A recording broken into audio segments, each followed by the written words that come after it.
Hi, my name is Jason Leahy. I'm the Executive Director of the Illinois Principals Association. Thank you for joining me for this IPA talk. And with me, I have Megan.Knight, who is with District 214. And Megan, I'm going to read your title just to make sure that I've got it right.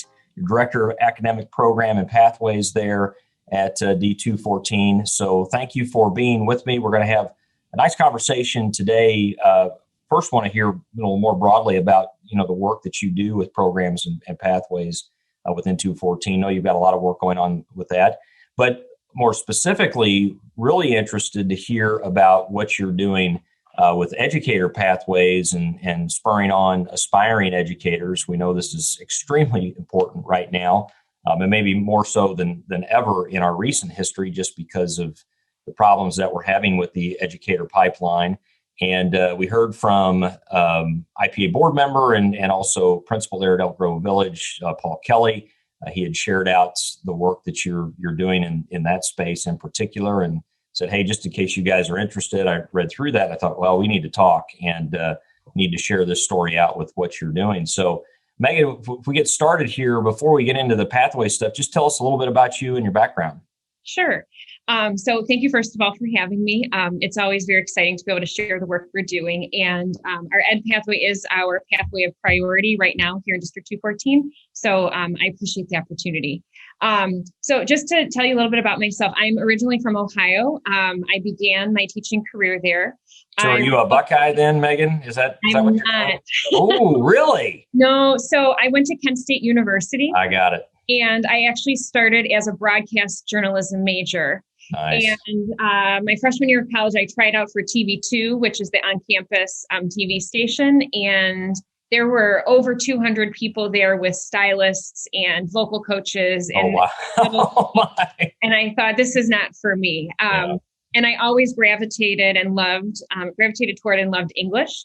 And I ended up giving my old English teacher, Mrs. Zita Niffick, a call and talked to her about teaching. And lo and behold, I changed my major at the end of my freshman year. So I did teach in Ohio before relocating to Chicago. And I'm in my 16th year here in District 214. I started as a building substitute at Buffalo Grove High School and a cheerleading coach. I spent 4 years then at Prospect High School teaching English. Dr. Laz Lopez, who's our associate superintendent for teaching and learning, was the principal at Wheeling High School at the time. He hired me to be the English and Fine Arts division head. And then I did spend 5 years at Elk Grove High School as I was in a dual role there. I was the associate principal for instruction and the division head for physical education and health.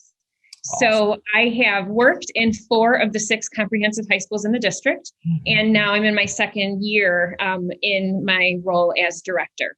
Awesome. That's great. And just by the way, I mean, between Paul Kelly and Dr. Lopez, both of those individuals are former high school principals of the year here in the state. So yes. You've had great company to be working with in those various positions. So definitely. So let's get into the work that you're doing right now with Pathways. Obviously, pretty comprehensive there in 214. So just share with us and let us know what you've got going on. Sure. So in District 214, we have 39 unique career pathways.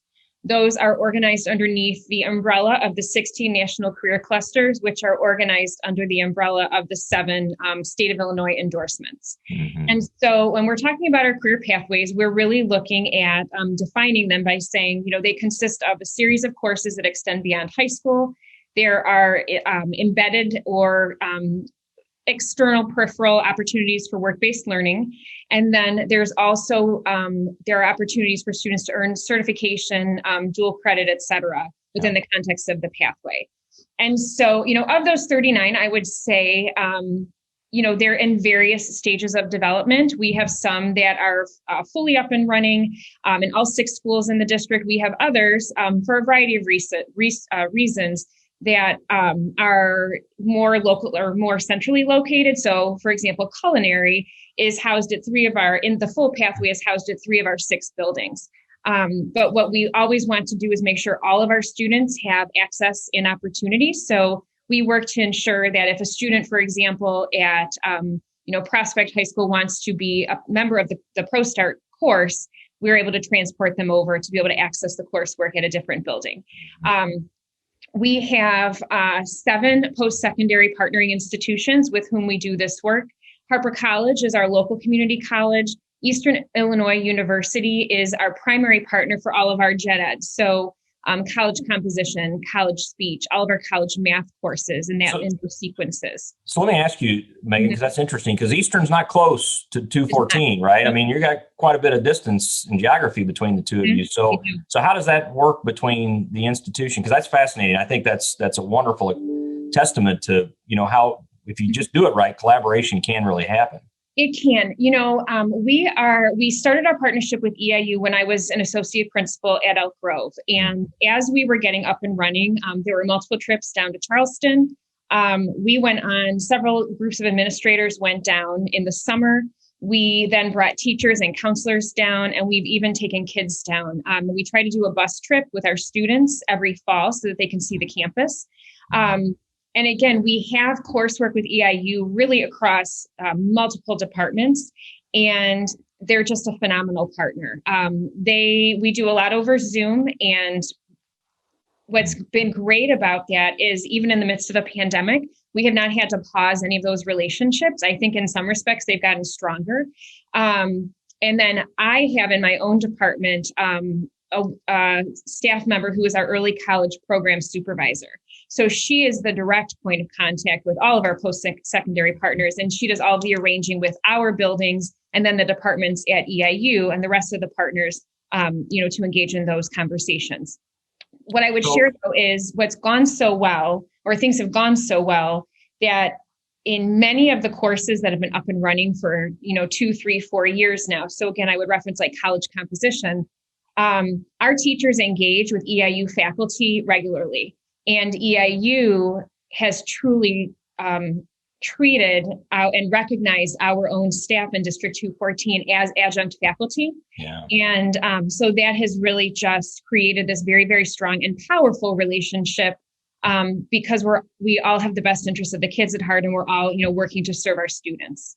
So let me ask you, to be able to do that, because I, as a former high school principal and Sure. at the time trying to start up dual credit programs and those things are sometimes some logistical hurdles and things that you have to get over. So your point about your staff there at 214 being treated as adjunct faculty and looked upon that way. I mean, was there a lot of work that had to be done for that, or was that something that the university just worked to make sure happened? Because sometimes that's not an easy thing to get done. Absolutely.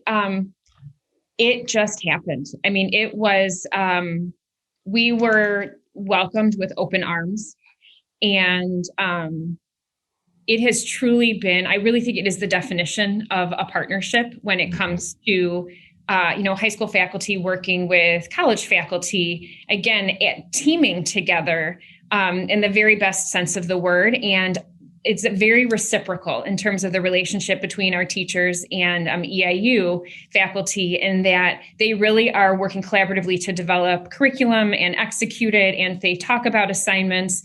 And again, things were much more formal at the beginning. And without a doubt, as we onboard new dual credit courses with EIU or with really any of our partners, there is certainly a formality that goes along with it.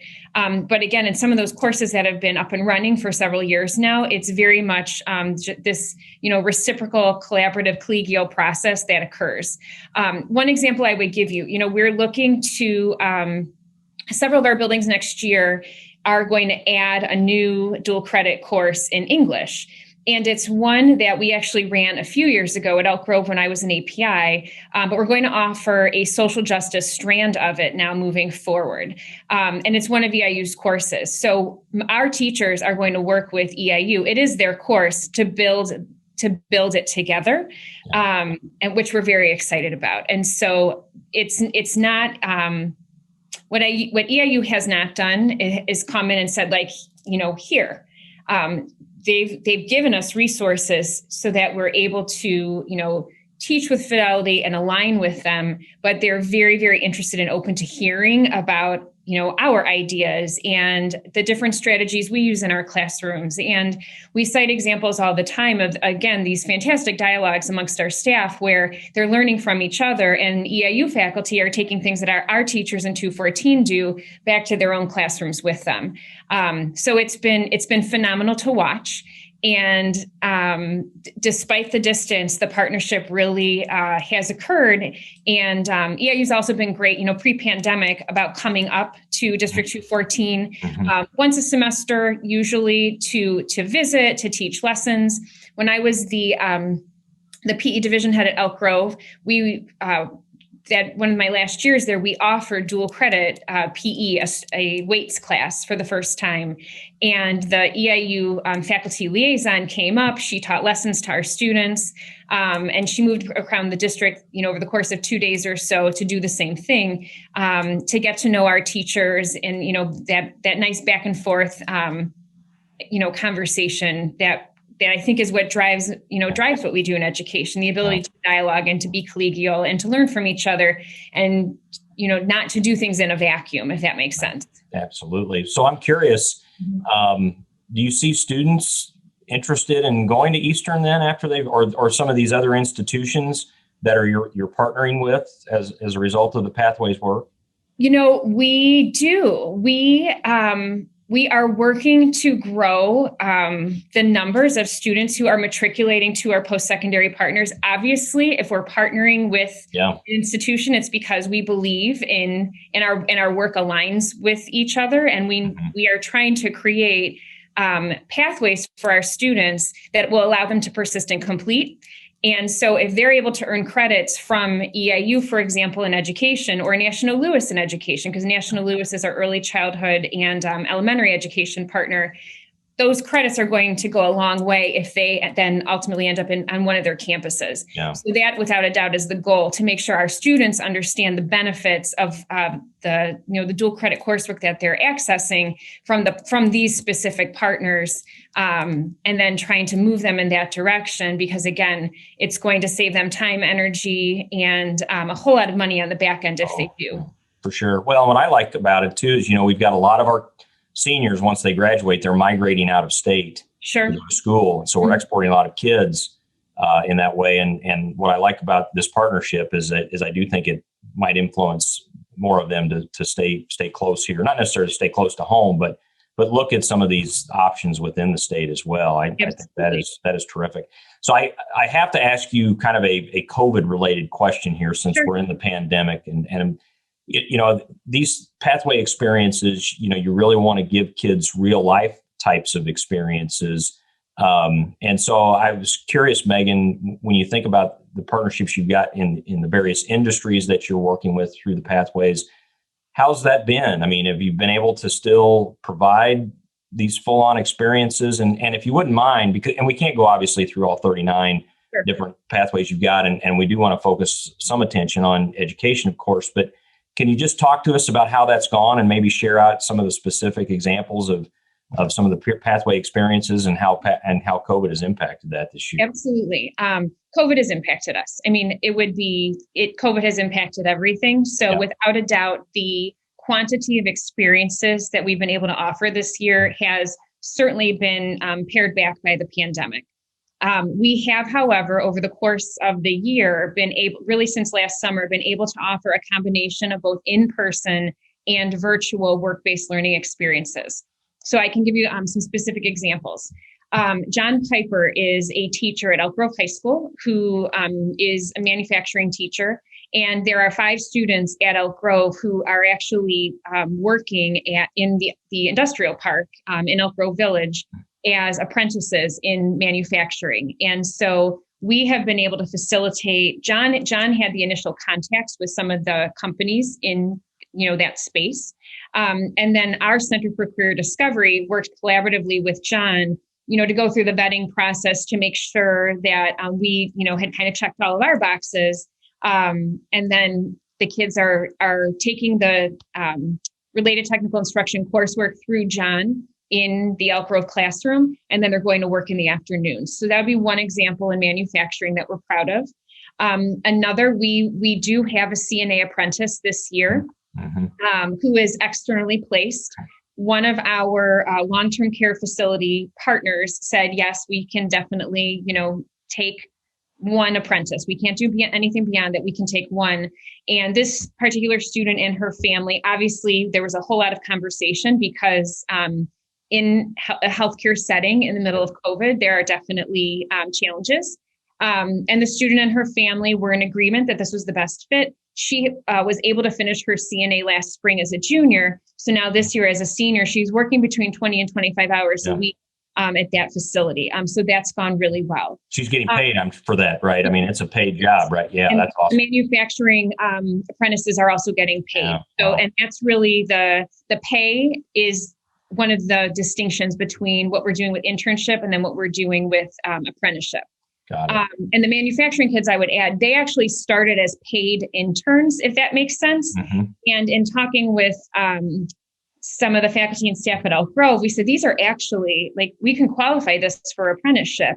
And so we were able to do that because all of the pieces were in place there, which has been great.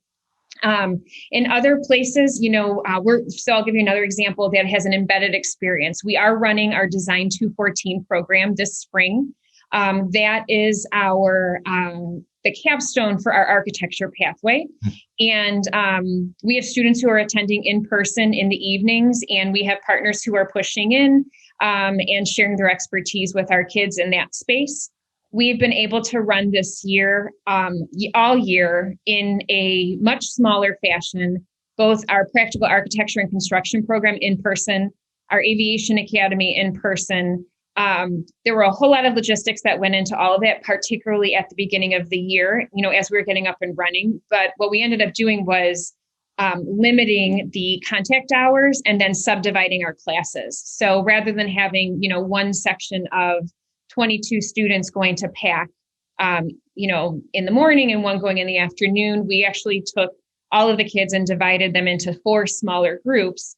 And what's interesting is that was COVID specific, but it actually has proven to be a much better instructional model because they're able to do more hands-on in the smaller group setting than in the larger classroom setting. That is what we've been implementing in the past. So what I'm hearing from you is this is probably something that will stick post-pandemic then, right?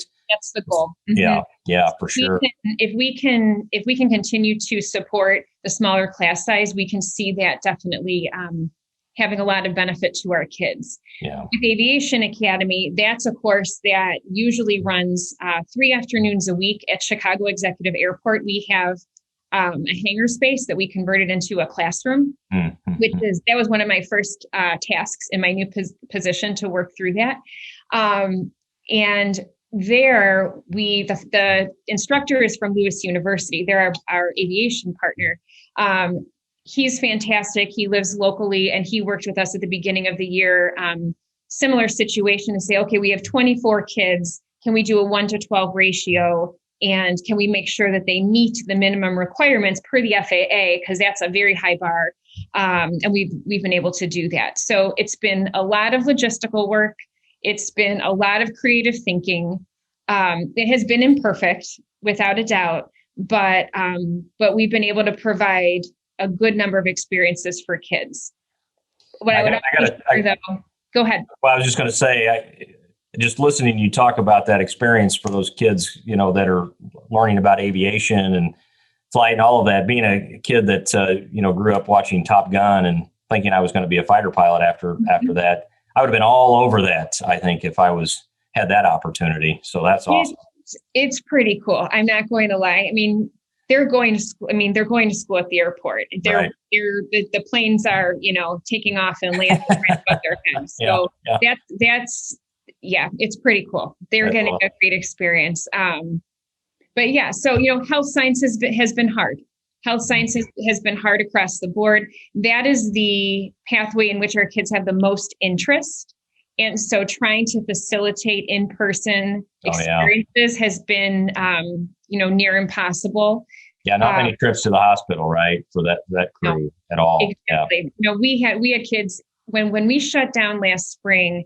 We had kids in our Med Academy who were in doctors' offices. They were doing research experiences at Northwest Community Hospital down the street from us. A whole bunch of different, sites were open and running, and they shut down then, and they have yet to reopen. So that has been a challenge for us.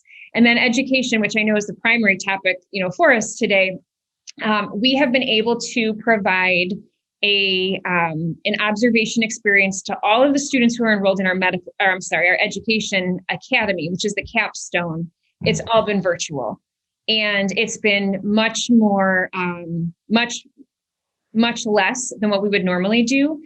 In a non-COVID year, the kids in Ed Academy would go through 4 different rotations in person at our feeder districts. And we do have 9 feeder districts that we partner with. So they would do a SPED rotation, an EL rotation, an elementary rotation, and then a middle school rotation. Now, as a result of COVID, we've been able to get them into 1 rotation. That's been 9 to 10 weeks in length. So It's been significantly less. But with that being said, it has been more than what we thought we might be able to do. And that really is due to the wonderful teachers at the feeder districts and the wonderful administrators, mostly at their district offices, who have taken our phone calls and, worked through logistics with us and been able to create those experiences for our kids. So again, things are imperfect. Yeah.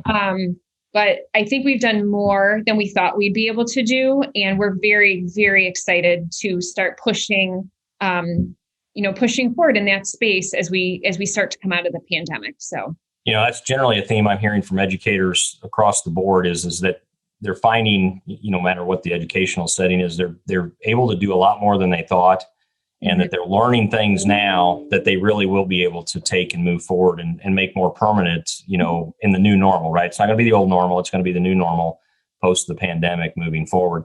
Well, let's drill down a little bit further into the education pathway, Megan. If you wouldn't mind, just kind of give us an overview of that. Of course, you talked just briefly here about the capstone experience, but what does that experience look like in its totality? And I know you mentioned like National Lewis. Love to hear too about the higher ed element and who's involved with that too. Sure, absolutely. So our education pathway. Well, I would start by saying this: with all of our pathways, all 39 of them, one of the things that we have worked very hard to do is ensure that there are on-ramps and off-ramps for our students. And what I mean by that is we recognize that our kids' schedules fluctuate, they vary, the amount of availability they have in a given school year, it changes as they move from freshman through senior year. And so to create flexibility for students, we allow them, absent any hard prerequisite that comes from usually one of our post-secondary partners, we allow them to kind of enter when it's appropriate for them. So every pathway by design has an orientation course, 1 or more skill development courses, and then a capstone on the back end. And the goal, obviously, is for kids to, move through the full kind of breadth of the pathway to be able to access all those opportunities. Some do and some don't. And, we're okay with that. So in the education pathway, we know we have kids who come to us who are interested in early childhood, they're interested in elementary, they're interested in secondary. And what we've tried to do, and we worked really hard on this year in particular, is to streamline the pathway. So we're all entering at the same point and we're all exiting at the same point. The orientation courses used to be practicum courses where kids were in the preschool. They're much more theory-based now. And so kids start in our 2 orientation courses, which are semesterized. From there, the second year, again, if you're doing the full 4-year pathway, the first set of skill development courses are practicum courses that are set in the preschools. 5 of our 6 buildings have preschool sites.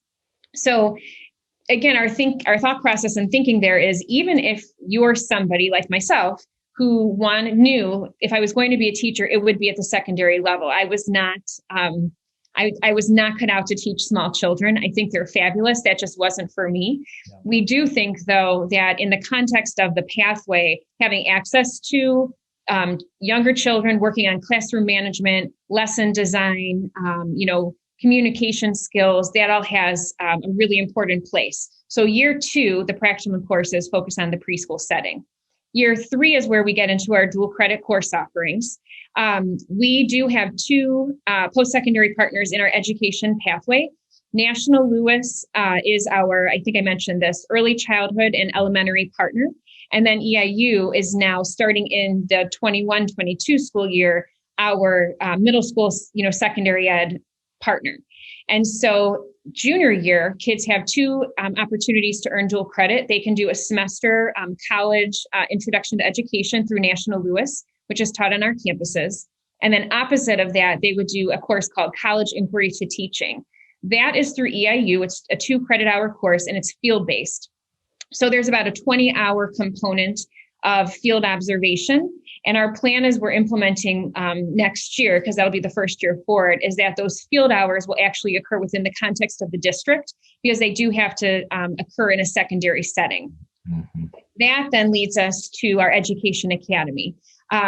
We've experienced a lot of changes in Ed Academy over the course of the past 4 years. So what was once a selective program, it was one section for the entire district, has been growing over the course of the past few years. So we went from one section at Rolling Meadows High School to a second section at Buffalo Grove High School. That was last year.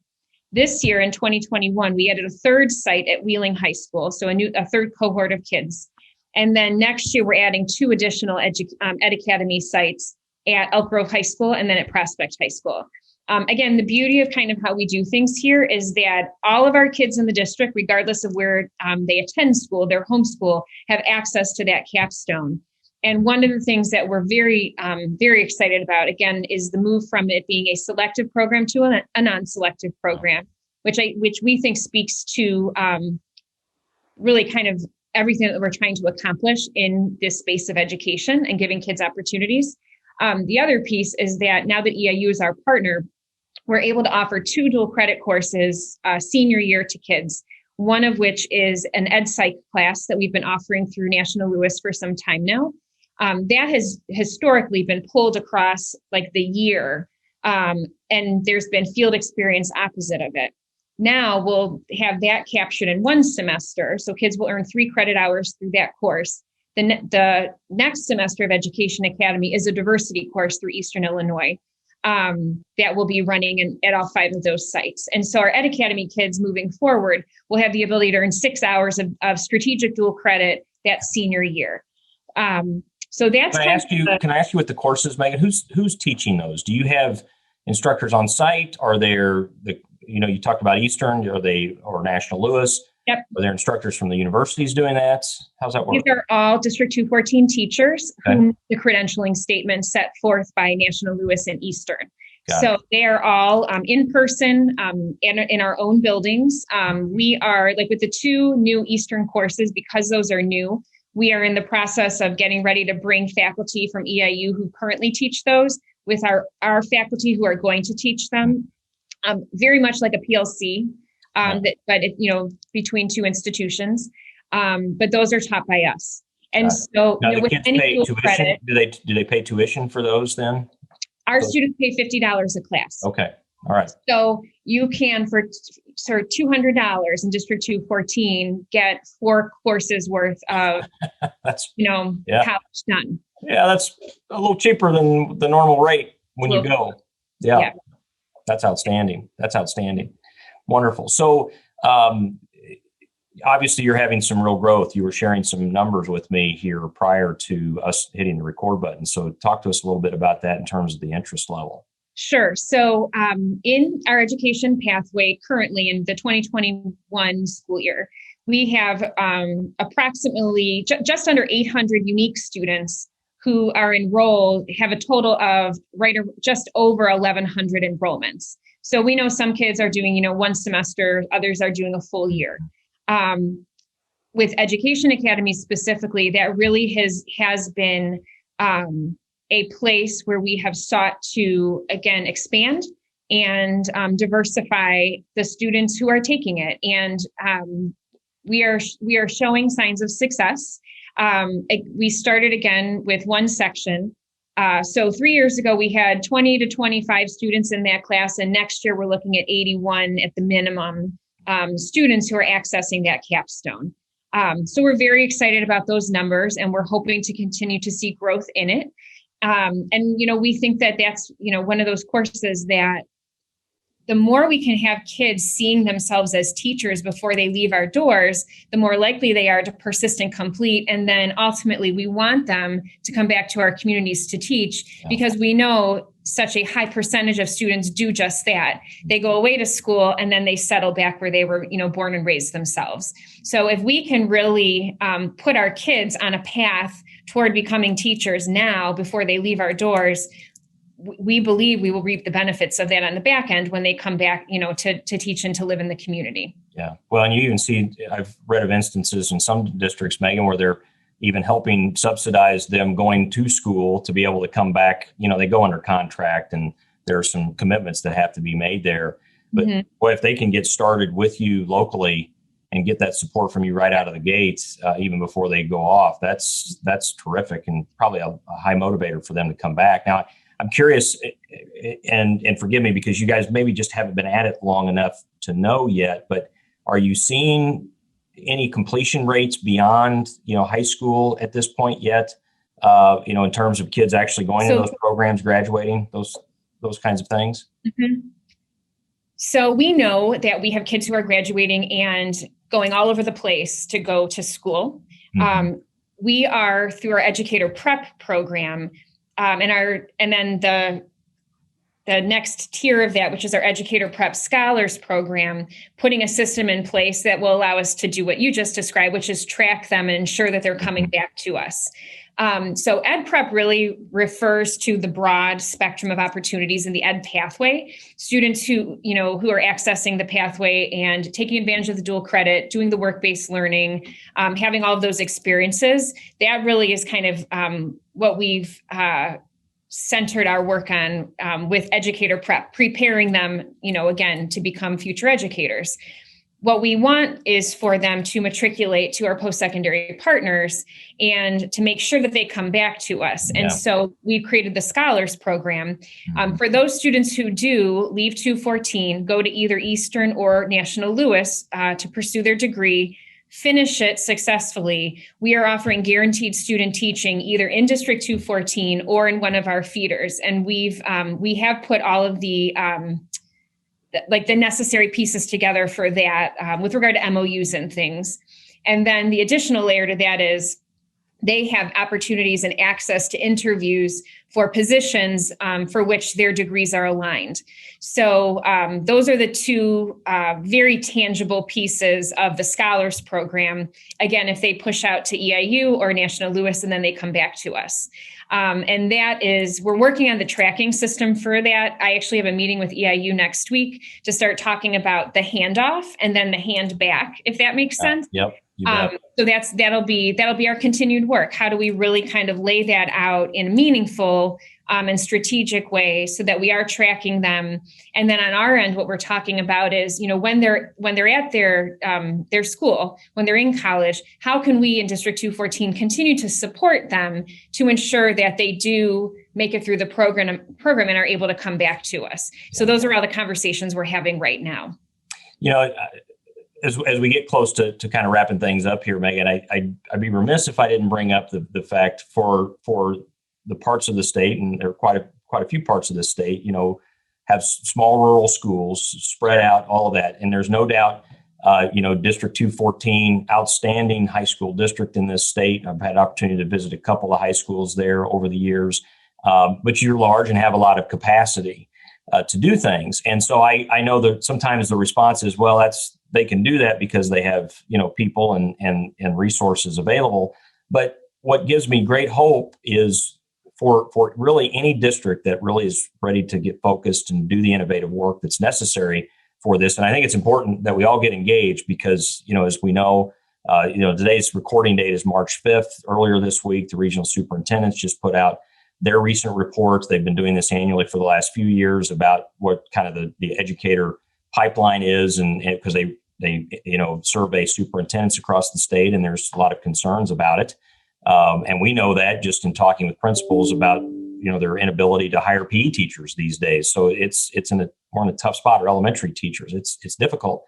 But what gives me hope is and why I feel like no matter where educators should take an interest in learning what you're doing there is as you talked about, your work with universities, and those not even close by like Eastern. And we know what's happening with technology now and our ability to get close, even though we're far away, like we're doing this recording over Zoom.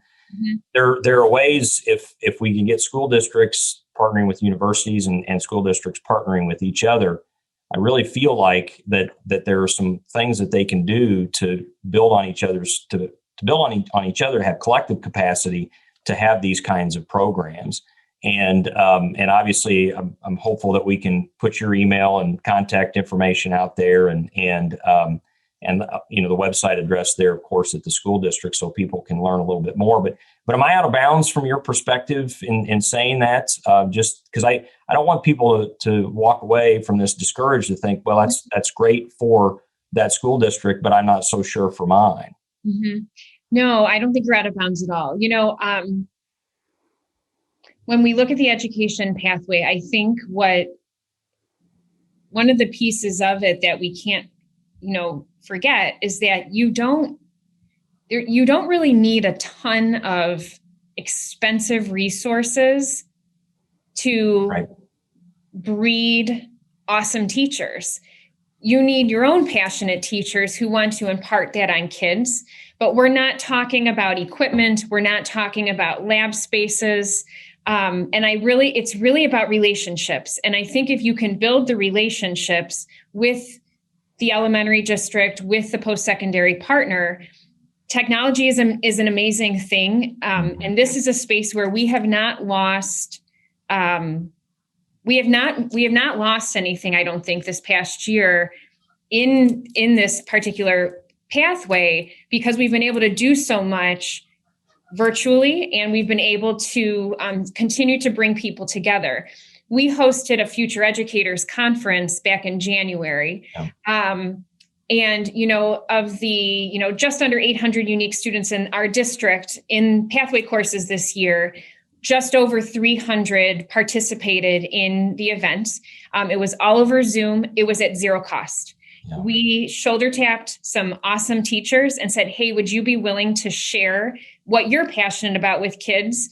And we aligned the topics, the strands for the day with what's going on at, local, regional, national conferences in the education space, because we wanted it to be relevant.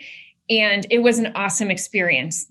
And again, I did not spend one dime on any of that. Teachers participated on their free periods. We had a couple that we had to sub out. So it was the cost of some sub pay on that day. So I do think with education specifically, it's about relationship building, and that takes time. Without a doubt, that takes time, and you need a starting point. But I do think it's possible, and that is something that does give me hope. So, and I'm more than happy anytime to talk about our process and kind of how we put things in place, how we've shifted resources to be able to do some of the things that we've done, for sure. Absolutely. Well, this is great work, and I encourage everyone listening to this to contact you. Hopefully, we don't bully you over with too much of that. But it's so important, obviously, and I hate being, I don't want to be hyperbolic and have a lot of drama here, but we are in a crisis position, really, where the educator pipeline is right now, and we need all school districts fully engaged in really considering this, and what a great service to your kids and to your community when you think about setting your kids up for jobs that will be available, and possibly, bringing those kids back to serve in the communities that they grew up in too. I mean, I love the full circle story that you've got going there when you think about this pathway in particular. So that's terrific. Appreciate it, Megan. Thanks for being with me, and don't let I'd be remiss if I didn't gig Dr. Lopez and Paul Kelly just a little bit. So don't let those guys get you down at all, But no, two outstanding leaders though. So again, Megan.Knight here with me, Director of Academic Programs Pathways at Arlington Heights District 214. Talking about some important work here this afternoon. Again, my name is Jason Leahy, Executive Director of the Illinois Principals Association. Thanks for joining us for this IPA Talk. If there's anything that IPA can do for you at any time, don't hesitate to give us a call. And also, you can check us out on the web at www.ilprincipals.org. Take care.